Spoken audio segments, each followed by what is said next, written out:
Hello friends, my name is CA Yogesh Raheja and I welcome you all to our YouTube channel RJR Professional Bulletin. Friends, आज हम discuss करने वाले हैं एक बहुत ही important topic GST में, जो कि है इनपुट टैक्स क्रेडिट रिवर्सल का। काफी टाइम से कुछ प्रोफेशनल्स की डिमांड थी कि इनपुट टैक्स क्रेडिट के रिवर्सल पे और स्पेशली उनकी अकाउंटिंग ट्रीटमेंट पे एक वीडियो बनाया जाए। तो आज हमने सोचा क्यों ना आपको आईटीसी रिवर्सल पे ही एक वीडियो बुलेटिन के जरिए अपडेट दी जाए। तो let's start with our discussion with respect to ITC reversal and accounting impact of the same.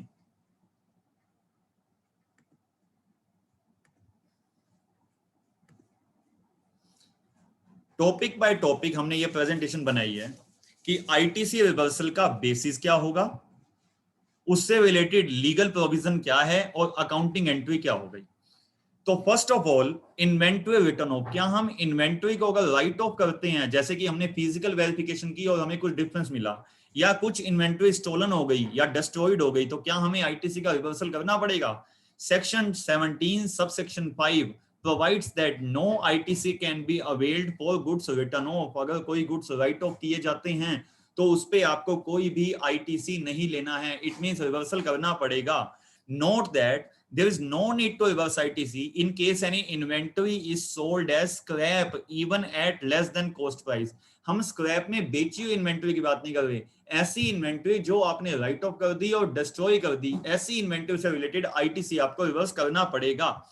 Reversal पे एंट्री क्या होगी? जब आपने आईटीसी बुक किया होगा तो इनपुट टैक्स क्रेडिट को आपने एसेट बनाया होगा, और रिवर्सल के टाइम पे आपको करना पड़ेगा GST expense to input tax credit, क्योंकि आपको अपनी एसेट को राइट ऑफ करना है। Being ITC reversed on return of off inventory. ध्यान रखना है, स्क्रैप सेल के केस में इन्वेंटरी के रिटर्न ऑफ पे आईटीसी रिवर्सल नहीं होगा, लेकिन डिस्ट्रॉयड के केस में, गुड्स स्टोलन के केस में या फिजिकल डिफरेंसेस के बीच में आईटीसी का रिवर्सल किया जाएगा रिटर्न ऑफ ऑफ इन्वेंटरी में। Point number 2 is sale of capital goods. GST law में किसी भी कैपिटल गुड्स की यूजफुल लाइफ 5 इयर्स मानी जाती है for the purpose of ITC. मान लीजिए आप 100 रुपीज का आईटीसी किसी एसेट के अगेंस्ट में लेते हैं, तो वो 5 इयर्स तक आपको यूज करनी है। अगर आपने 4 साल तक यूज किया, इट मींस 20 रुपीज का आईटीसी जो 1 साल का बचा है वो आपने एक्स्ट्रा लिया है।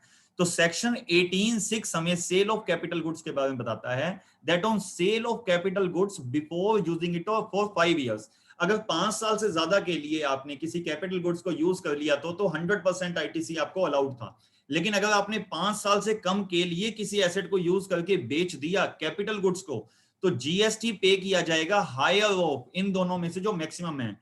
नंबर 1, ट्रांजैक्शन वैल्यू पे जो जीएसटी बनता है, या फिर total ITC less ITC of used period considering 5 years life. हम ये बोल सकते हैं, या तो हम सेल वैल्यू पे जो कस्टमर से जीएसटी चार्ज कर रहे हैं, तो सेल ऑफ कैपिटल गुड्स पे या तो हमें वो अमाउंट गवर्नमेंट को जमा कराना है, या हमने जितना आईटीसी फालतू लिया हुआ है क्योंकि हमने एसेट को कम यूज किया है, उतना अमाउंट हमें गवर्नमेंट के पास जमा कराना पड़ेगा।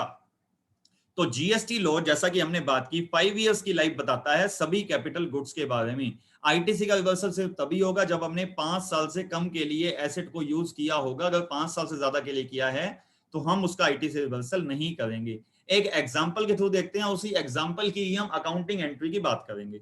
मान लीजिए हमने एक एसेट 1000 रुपीज की ली थी और उस पर हमने आईटीसी बुक किया था 180 रुपीज का, तो 180 का आईटीसी हमने अवेल कर लिया। एसेट हमने 3 साल यूज करने के बाद 300 रुपए में सेल कर दी। जीएसटी का रेट है 18% का और डेप्रिसिएशन का रेट है 20% का। तो हम ये बोल सकते हैं, जो एसेट की डब्ल्यूडीवी आ रही होगी at the end of third year, वो डब्ल्यूडीवी जो आ रही होगी वो 1000 रुपीज में से 60% की डेप्रिसिएशन 3 साल की हटा के 400 रुपीज की आ रही होगी। हमें जीएसटी कितना पे करना पड़ेगा? पॉइंट ए जो भी हमने पढ़ा, 300 रुपीज पे 18% सेल वैल्यू पे जीएसटी रेट, या फिर जितना भी पीरियड लैप्स नहीं हुआ है उससे रिलेटेड कितना आईटीसी है। हमने टोटल आईटीसी लिया था 180 रुपीज। 5 इयर्स की यूजफुल लाइफ देख के 1 ईयर का आईटीसी बना 36 रुपीज का। हमने एसेट को 3 साल यूज किया, इसका मतलब 2 साल यूज नहीं किया। इट मींस 72 रुपीज का आईटीसी एक्स्ट्रा लिया हुआ है, तो हमें गवर्नमेंट को पे करने पड़ेंगे 54 और 72 whichever is higher. So we need to pay 72 rupees. अब कस्टमर तो हमें 54 रुपीज देगा क्योंकि हमने उसको एसेट 300 रुपए की दी है, तो हमारा इनवाइस 354 रुपए का होगा। इट मींस 18 रुपीज हमें अपनी पॉकेट से पे करने पड़ेंगे। एंट्री क्या होगी? बैंक में आएंगे 354 रुपीज, 300 रुपए का सेल वैल्यू, बेस वैल्यू और 54 रुपीज का जीएसटी। कैपिटल गुड्स क्रेडिट होंगी 400 रुपीज से, क्योंकि 1000 रुपीज पे 60% का 3 साल का डेप्शन लगा होगा, तो 400 रुपए की आज के दिन में उसकी WDV होगी। जीएसटी हमें पे करना पड़ेगा 72 रुपीज का, तो हमने जीएसटी की लाइबिलिटी 72 से बना ली, लेकिन कस्टमर तो हमें 54 रुपीज देगा। इट मींस 18 रुपीज मुझे अपनी पॉकेट से पे करने पड़ेंगे, तो उसकी एंट्री क्या होगी, GST expense account debit 18 rupees. Asset बिकी 300 रुपए की, WDV थी 400 रुपए की। It means loss on sale of fix asset हो गया 100 रुपीज का, तो bank account debit 354, loss on sale account debit 100 rupees, GST expense जितना एडिशन हमें करना पड़ा, जितने पीरियड की एसेट हमने यूज नहीं की, 18 rupees, to capital goods WDV 400 and to GST payable 72 rupees.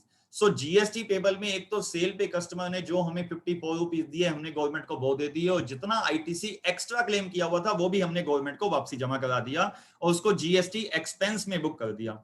जितना भी जीएसटी हम इस कैपिटल गुड्स की सेल पे करेंगे उसको हम GSTR1 में दिखाएंगे। मींस GSTR1 में हमें 54 रुपीज ना दिखा के 72 रुपीज ही दिखाने हैं उस एसेट के अगेंस्ट में। प्रॉफिट और loss on sale of fix asset भी बुक कर लिया जाएगा।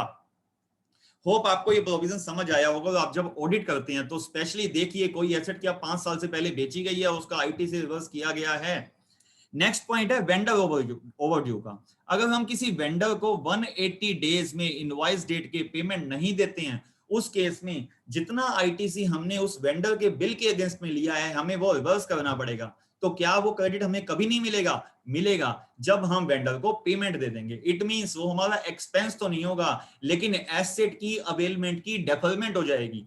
तो 16(2) हमें क्या बोलता है section, where the recipient fails to pay the invoice amount to the supplier within 180 days, the ITC availed by such person is required to be reversed and the same can be claimed only after making the payment। तो क्या हम यहाँ भी entry करेंगे GST expense account debit to ITC? No, हमारी entry यहाँ क्या होगी, हम ITC को एक प्रोविजनल क्रेडिट अकाउंट में ट्रांसफर कर देंगे और उसे आईटीसी में हम तब लेके आएंगे जब हम अपने वेंडर को पे कर देंगे। कैसे?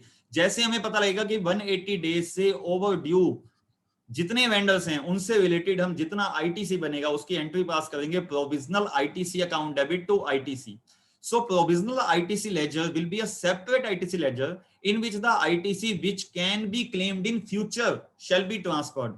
उसके बाद जब हम वेंडर को पे कर देंगे उस प्रोविजनल आईटीसी को ट्रांसफर कर लेंगे अपने एक्चुअल आईटीसी में। मींस P&L इंपैक्ट कुछ भी नहीं आएगा क्योंकि पेमेंट बेसिस पे हमें इसका क्रेडिट मिल जाएगा। दिस इज बीइंग डन, क्यों किया गया ये? Due to the fact that the ITC will be available in future and is not lapsed. कोई आईटीसी अगर आपने रॉन्गली अवेल कर लिया है तो सिंपली उस आईटीसी को आप रिवर्स कर दीजिए by passing accounting entry GST expense account debit to ITC.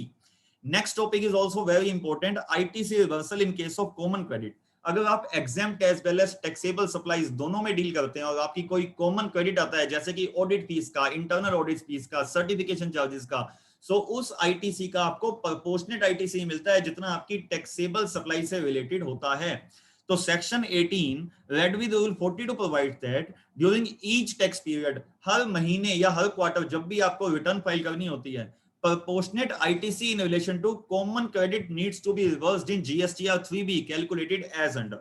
Common credit breakup 1 means ITC in relation to exempt supplies turnover के बेस पे रिवर्स किया जाएगा। ITC है 100 रुपए का, exempt supplies है 40 रुपीज की, टैक्सेबल सप्लाईज है 60 रुपीज की। इट मींस 40 रुपीज का क्रेडिट exempt सप्लाईज से पर्टेन करता है तो 40 रुपीज का क्रेडिट हमें रिवर्स करना पड़ेगा।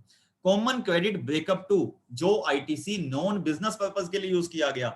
आपने कोई इनवॉइस लिया, उस इनवॉइस से रिलेटेड सर्विसेज या गुड्स को आपने बिजनेस के लिए भी यूज किया और नॉन बिजनेस पर्पस के लिए भी यूज किया, तो इस चीज को डिफरेंशिएट करना बहुत मुश्किल है कि कितना आईटीसी बिजनेस से रिलेटेड है, कितना नॉन बिजनेस से रिलेटेड है। तो गवर्नमेंट ने एक फ्लैट 5% की लिमिट दी हुई है कि 5% आईटीसी को आप नॉन बिजनेस पर्पस के लिए मान के आईटीसी को रिवर्स कर दीजिए। एंट्री होगी GST expense account debit to ITC account, same entry.